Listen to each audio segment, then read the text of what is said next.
All right, so I did a series where we were trying to figure out the goalie graveyards of the NHL. And this, of course, comes from years and years ago, Brian Burke referring to Vancouver as the goalie graveyard. And ever since then, I've wanted to use numbers to find out whether it is or it isn't the goalie graveyard. And the answer is no. So let's go ahead and get into it. First off, teams that have used the most goalies. Now, here's the formula that went into this. The goalies had to play 20 or more games in a year. This way, you rule out calling a goalie graveyard to a team that had to use 5 or 6 goalies due to injuries or trades. That's not necessarily a goalie graveyard. When a guy comes in for 5 games or a guy comes in for 4 or even 10, I say 20 games just shows you that, how often teams are changing out their goaltending. And of course, if no goalie played 20 games that year other than the starter, I only counted the starter, which means the teams that ride their starter are likely to be on the lesser side of things, because it doesn't really matter who the backup is if they never play more than about 15 games, right? Okay.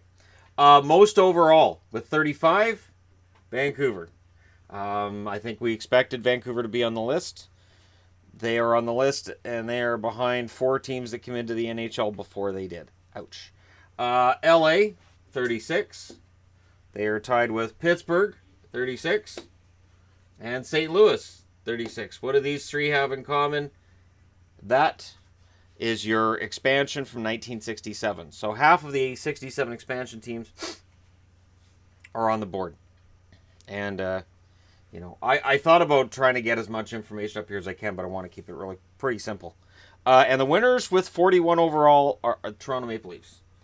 41, and it looks like with Garrett Sparks, that could become 42 this year if he plays 20 games. So there you go. Toronto is first. Most since 2000. So this has got more on the list because 5 teams tied with 15. St. Louis has used 15. Florida has used 15. Calgary, 15. Boston, 15. Squash that down, move that down. There we go. Pittsburgh has also used 15. Vancouver, 16. Tampa, 17. And your winner for the goalie graveyard since the year 2000, the New York Islanders. So that's the thing. So is Vancouver a goalie graveyard? They're one of the goalie graveyards. They are definitely high on the list on both lists. Whether that makes them the overall winner, I don't know. They're only 1 ahead of St. Louis, and St. Louis is ahead of them by 1 here. Although St. Louis has been in the league 3 years longer, so least since 2000. So I also wanted to bring out where the goalie graveyards weren't. Minnesota has 9. Dallas has 9. Nashville has 9. So there's 3 with the lowest numbers, all tied. Nashville, Dallas, Minnesota. I didn't grab these in any particular order. Washington has 8, which is kind of surprising since they churn out so many goaltenders. Montreal has 7, which means your winner since the year 2000. I could do a drum roll, but you guys know who the winner is. It's New Jersey. Because New Jersey had some guy named Marty. I don't know. You guys know who he is. I don't really pay any attention. Not graveyards. So these are cities or organizations. Now, when I say organizations, that means this includes teams that played there before then, which is key with some of the teams you're going to see on not graveyards and on the graveyards list. Because with .55, and this is dividing the overall number by the amount of seasons that they've played in the sample time period. So with a 0.55 turnover, New Jersey wins it.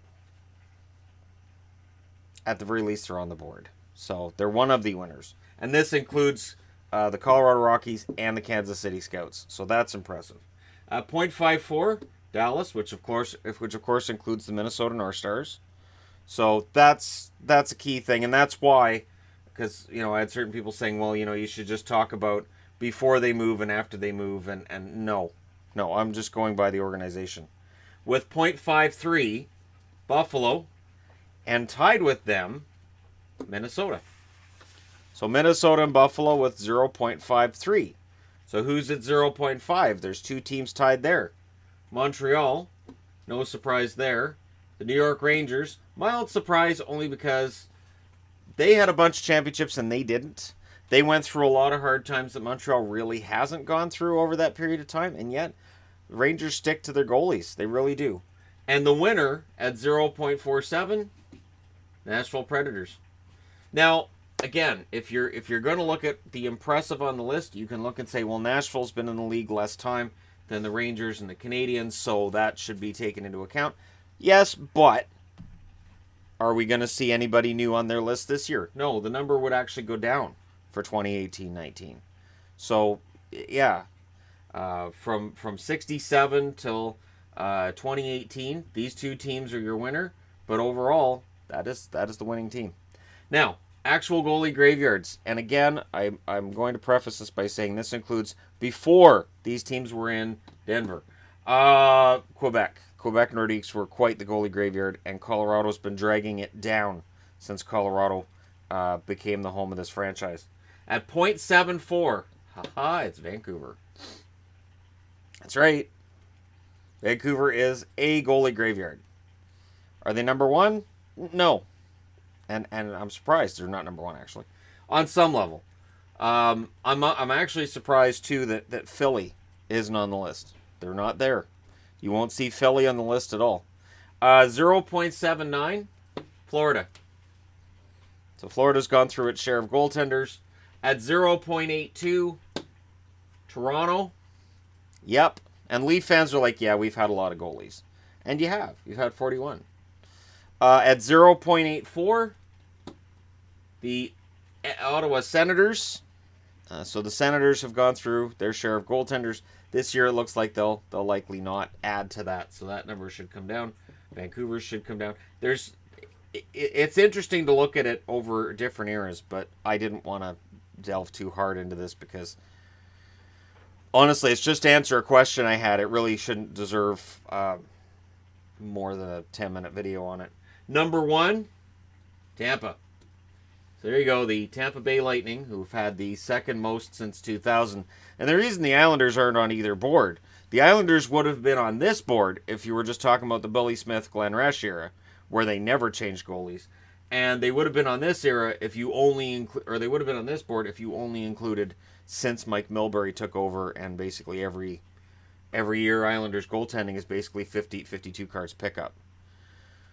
So, if you don't know what that is, don't ask somebody who knows what it is, because they'll show you what it is, and it's embarrassing. I had a girl once ask me, and she was really pretty. She's like, 52 cards pickup? I'm like, no, what is it? I'm thinking, what could she... And then, oh, crap.